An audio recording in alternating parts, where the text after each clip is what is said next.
భవనాన్ని ఇచ్చుకొచ్చి గదిలో మార్చి మళ్ళీ కట్టారో ఏమో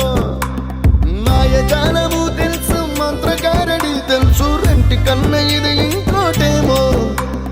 నీలాకాశం నేలాకొస్తే